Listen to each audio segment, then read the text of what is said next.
today's hand has a special theme, I would say, and it's about being unsure what's the best line. And it happens to me, same as it happens to all of you. So I wanted to share this hand for this specific reason, that even though I've studied so much in my life already, I still constantly have the question, what's the best line on each street? Decision is going to be close on every single street, flop, turn and river, but I just want to take you on this journey, what I was thinking, what the solver says, and that I have the same struggle as everyone else. And I think studying and improving never stops, and that's also the beautiful thing at poker. It doesn't matter what level you are. If you're already high stakes, if you're a new complete beginner to poker, you can always improve, right? So we are actually all in the same situation in terms of we all want to get better. I open in the hijack, the big blind defense, and this is the first point of decision. Of course I know I want to bet, like that's the easy part, but the thing what we are asking ourselves here is already, what bet size should I go here? Should I bet big? Should I bet small?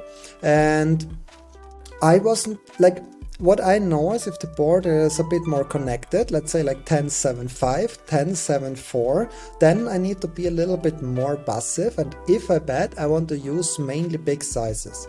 If the board is very dry, let's say check 8 deuce, or also let's say 10-7 deuce, then I will work a lot with very small bets and a high frequency.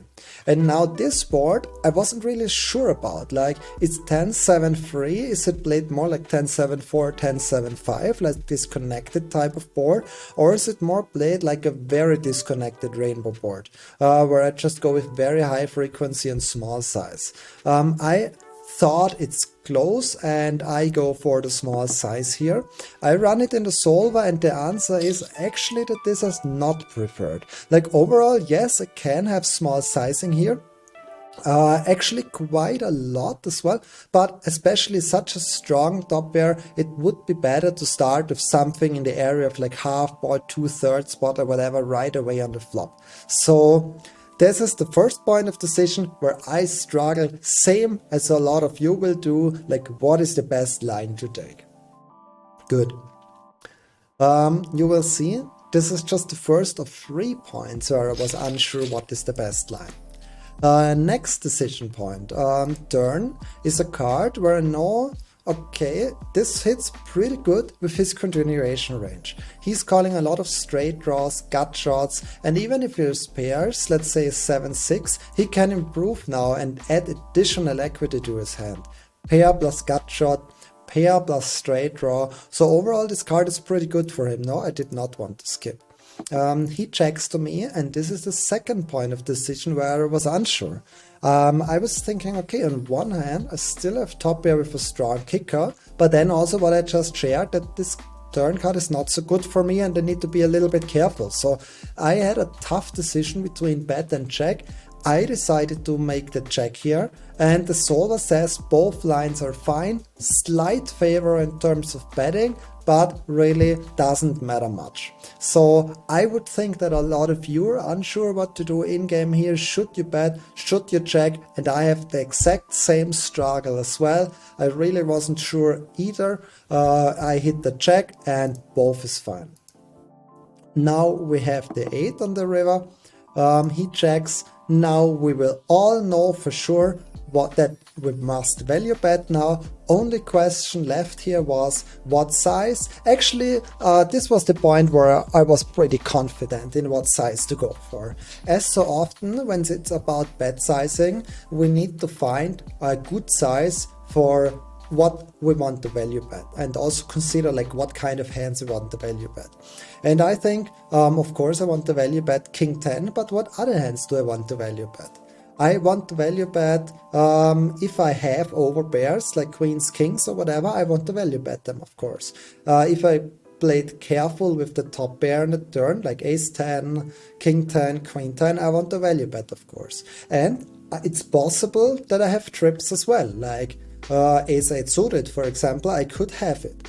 Could I have anything weaker than the 10 or the 8 that I want to value bet? And the answer is not really. I mean, I'm not going to value bet pocket sixes, and I'm not going to value bet the 7 either. So given that the hands that we want to value bet are pretty strong, it's either the top pair or even trips, that means that we should actually polarize. If we bet, then we have a very strong hand of top pair plus, or we have the bluff. That looks like a polarizing strategy, and we all know what it means. Polarized, we want to go a little bit bigger.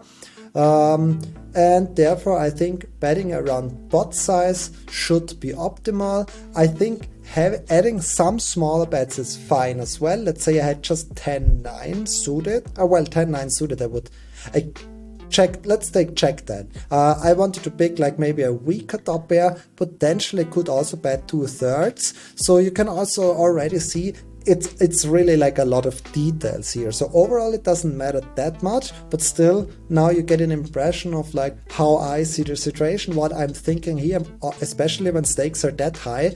It makes a big difference, of course, if I'm able to extract like $2,000-3,000 more out of this hand. So I want to be very careful in choosing the size, and in game I did not hit the optimal size, I would say. If I check 10, yes, I would be okay with that. But beside that, most of the time I really want to polarize here, like strong top pair, trips or better, or the bluff. And this is not the optimal size that I want to choose if I'm polarizing. I would prefer myself to see myself betting the pot, betting like 8k, betting like 9k, betting 10k in that area. I would prefer to see that. He ended up folding, so in this instance it would not have made a difference. If he folds to this bet, he would fold to the bigger bet as well. But that was the experience, that was the journey we had together. Quick summary of the hand. Flop, first decision, it was about what size is correct on this kind of board. I wasn't sure. Optimal would have been a little bit bigger. Turn, again, was very close. Both works, and the river, it's about identifying, do you have many light value bets? Is it a spot where you're very polarized? If you're very polarized, sizes will be very big.